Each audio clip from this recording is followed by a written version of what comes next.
Now we're going to cut to Luke, waiting at the steps outside the house in the dark, awaiting June and baby Nicole's arrival back home. June pulls up. Luke looks relieved. June is waiting in the car and like sort of looks over at him. And we've all done this after like a long, stressful drive. Anyone that does drive has done this, where after a long, stressful, like emotionally taxing drive, you take a moment once you've parked, you take that breath in and you take stock of everything that's just happened.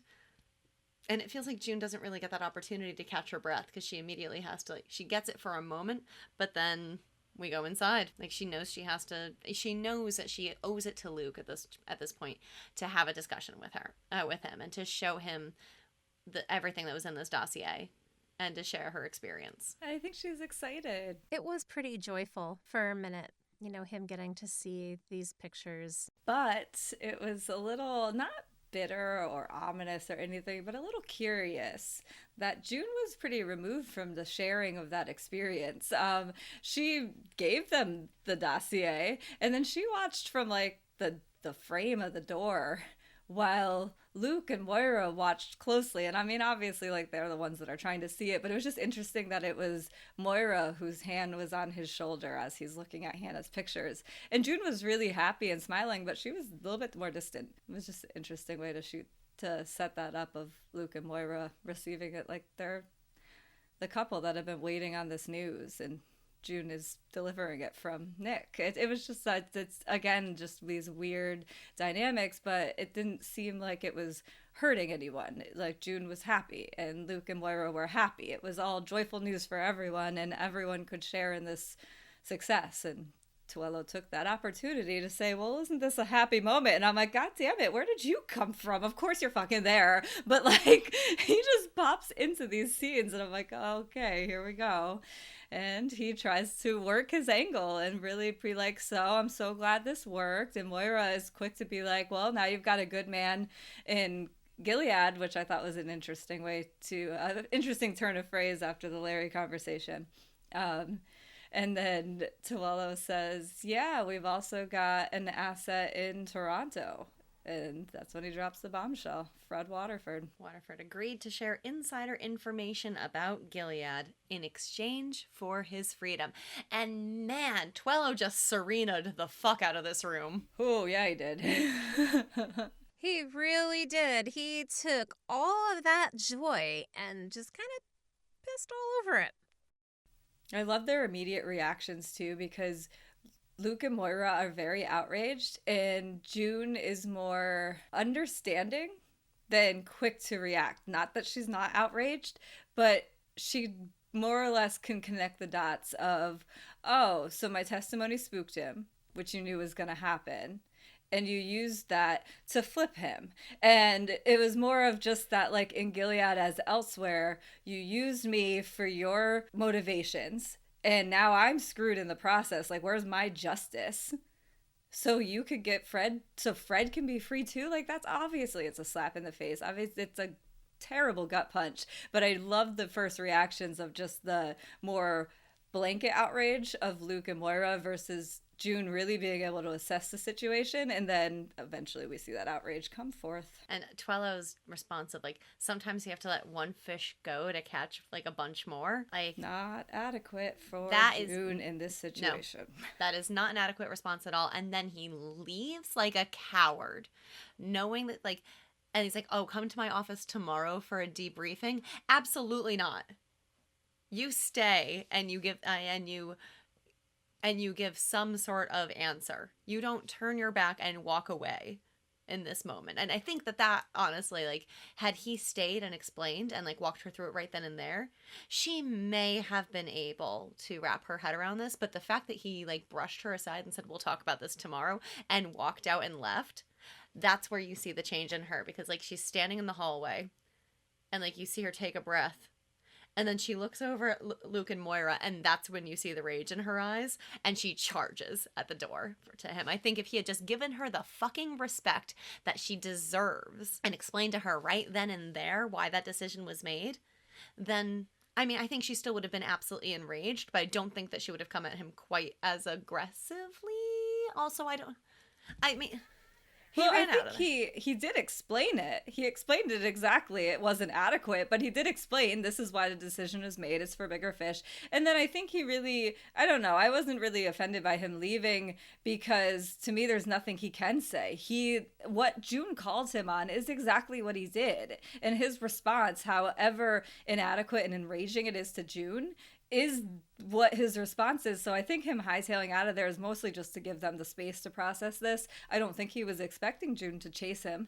But guess what? If there's one thing that June started to figure out is that she's not in Gilead anymore. She is in Canada, and she can show this emotion and she can show this rage. And we know it is a release for her. And obviously this is such a huge slap in the face for her to go through everything she's been through to then see Fred walk free. Like, if nothing else, she was going to have that as some justice that she could lay her head on at night. And now to think that he's not only walking free, but he's the asset that's going to help her with her motivation. She doesn't want to work on a team with Fred.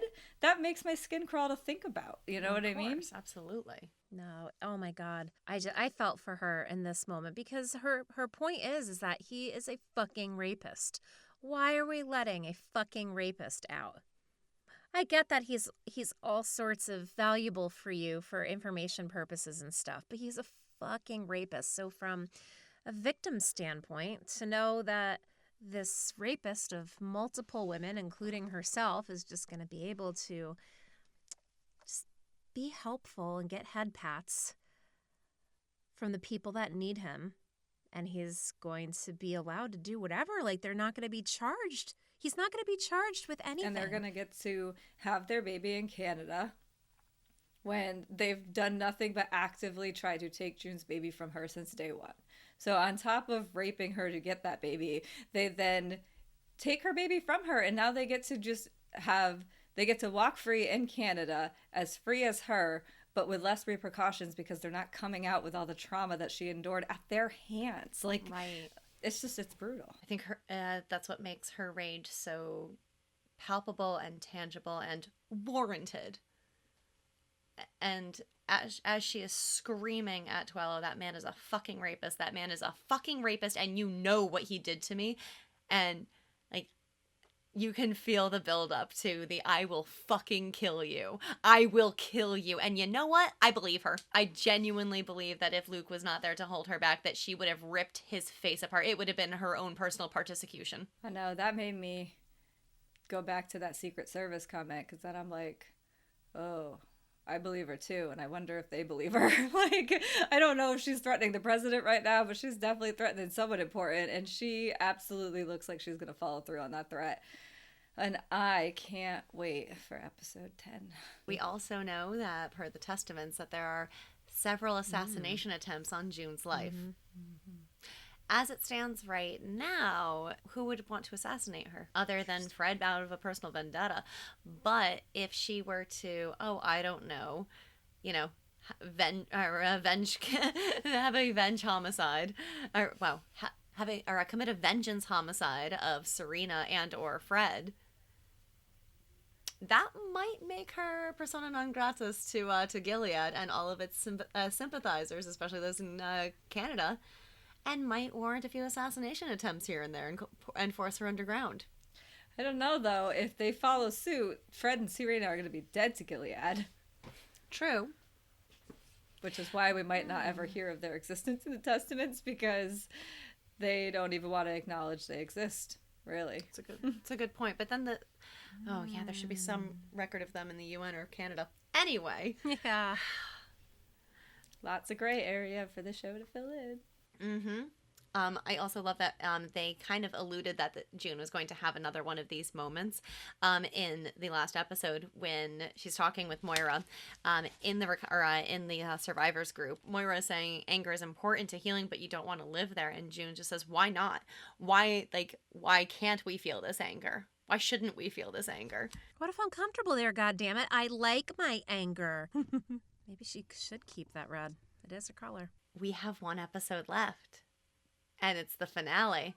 Do we have any finale predictions? Because as of right now, we don't have the episode, so it's all up in the air for us. I have literally no idea. I don't really have any specific predictions. I just have my wants and hopes, and I just want and hope for this season to end in a way in which feels like everything has been closed up nicely within the season, but also gives us that like holy shit, because there's been a million holy shit moments through this season, no doubt, but it almost keeps the bar so high for like, how is this going to end? And however it ends is going to give us breadcrumbs into where we go from here, is what I'm hoping, because that's what I'd like to do, is spend the entire off season thinking about where we can go from here. But right now, I got nothing. Just let me know how it ends. I don't know. I'm in the same boat as you too, where like I don't have any like predictions for what I think is going to happen in the finale, other than like I hope that we find a way for June to like have a positive release for some of this anger. I hope that she's able to channel it towards either Fred or Serena, and I hope that we're able to get some sort of like, whether we're going to get satisfaction, like I highly doubt that. I mean, it's in Gilead as elsewhere. Like, and June is obviously not going to get, like, she will never get the satisfaction unless she is able to, like, hey, funny, didn't we bring up Lorena Bobbitt earlier in the episode? Yeah, that would be proper satisfaction. But I think that I would love to see June be able to have some sort of outlet for that anger, whether positive or negative. Because I don't want to see her just, like, have to absorb that anger and roll around in it and feel completely powerless in it. Yeah. I want her to have an outlet in terms of, like, a purpose. I think she needs a new direction and focus. And that's what I really liked about her and Luke this episode, was them kind of combining their forces and their intel and having that path forward. Although I do think at some point sooner than later, they're probably both going to come to the realization that it's best for Hannah to stay where she is. If nothing else, because she does have some friendlies with eyes on her, and they can at least rest easy in that.